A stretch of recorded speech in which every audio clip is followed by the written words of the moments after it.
Hello everyone, this is Demetrius Midas. I want to welcome you to my YouTube channel, Growing Up Spiritually.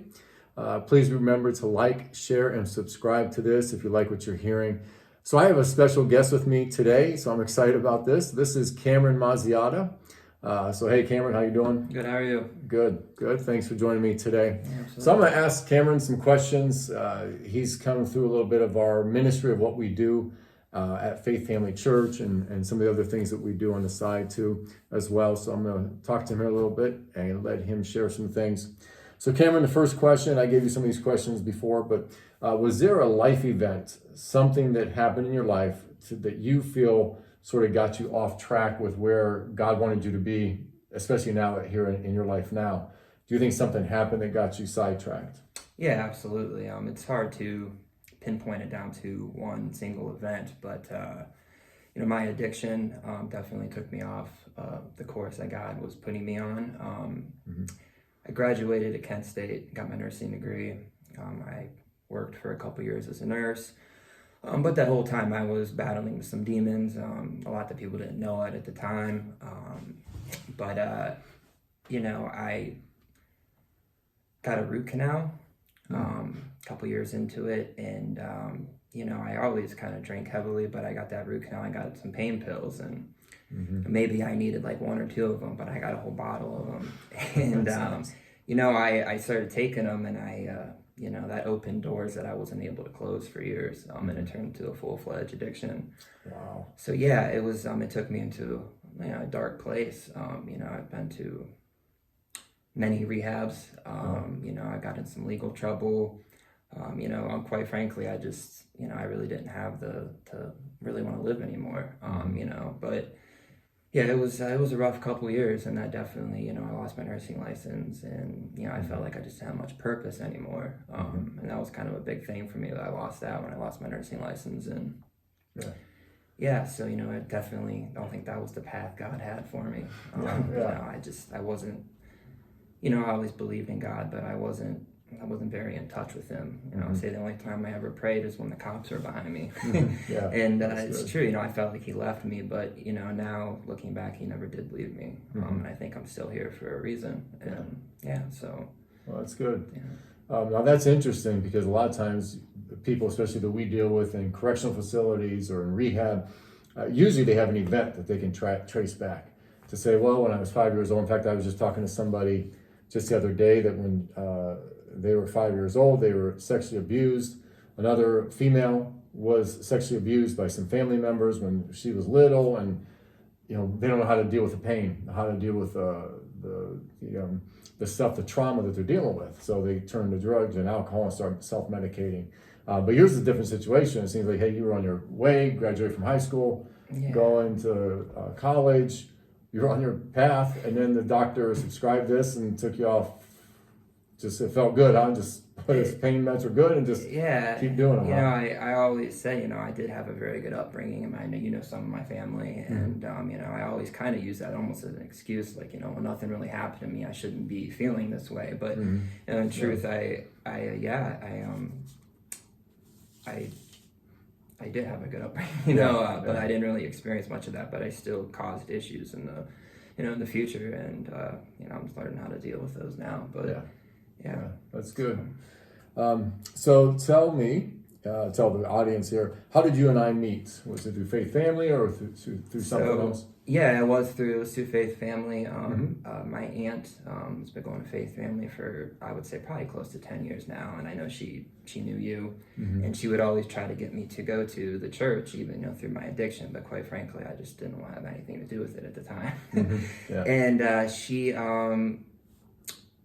It was about a couple years ago now, almost 2 years. I was coming out of detox, and I was at her house, and she wanted me to come, and I went to Faith Family. I got saved that day, and then she took me to Mazziotta that next Wednesday, I believe. And that's the first time that I met you, and ever since I've been trying to stay plugged in and involved with that. So I think that's the first time I did meet you. I've heard of you actually before that, but that's the first time. So. That is cool.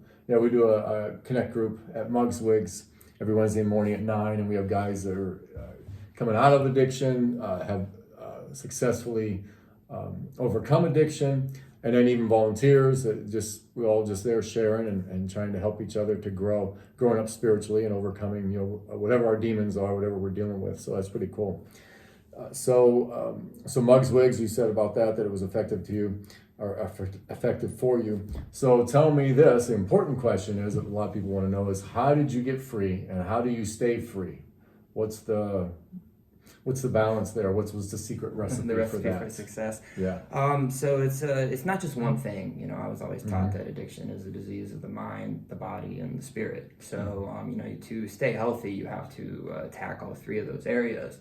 So physically, obviously, just once you get the drugs and alcohol, you obviously to take care of your body and don't go back to that. But it's not that simple. There's a mind and spirit part, and for that, I'm starting to get involved in the outreach program at the church.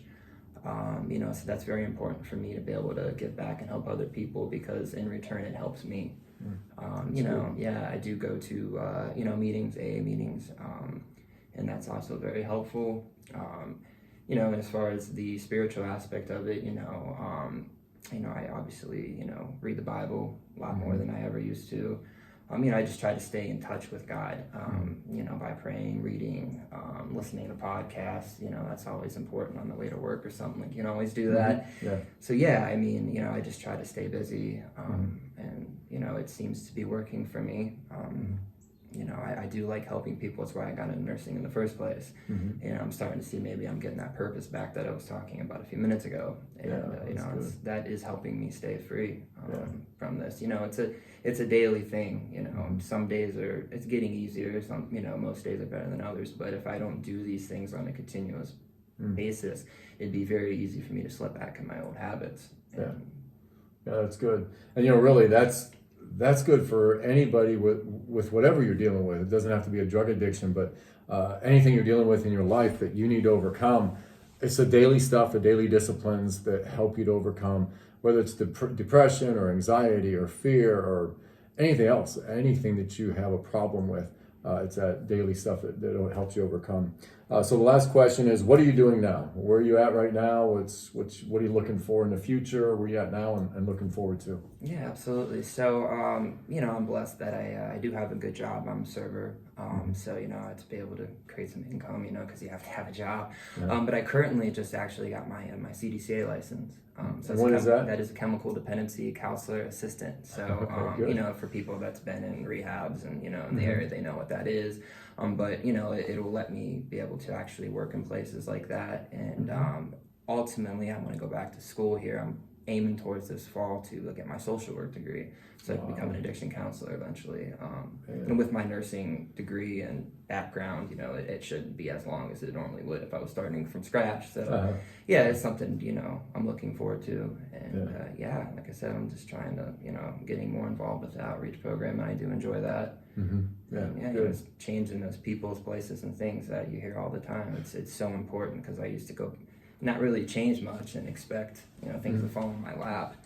And it's something I think I read in one of your books, but I've been people were working harder for my recovery than I was working for my own, and I realized that that's not going to work. And so my relationships are mending them with my family, and that's a good thing, because I put a lot of people through a lot of hurt.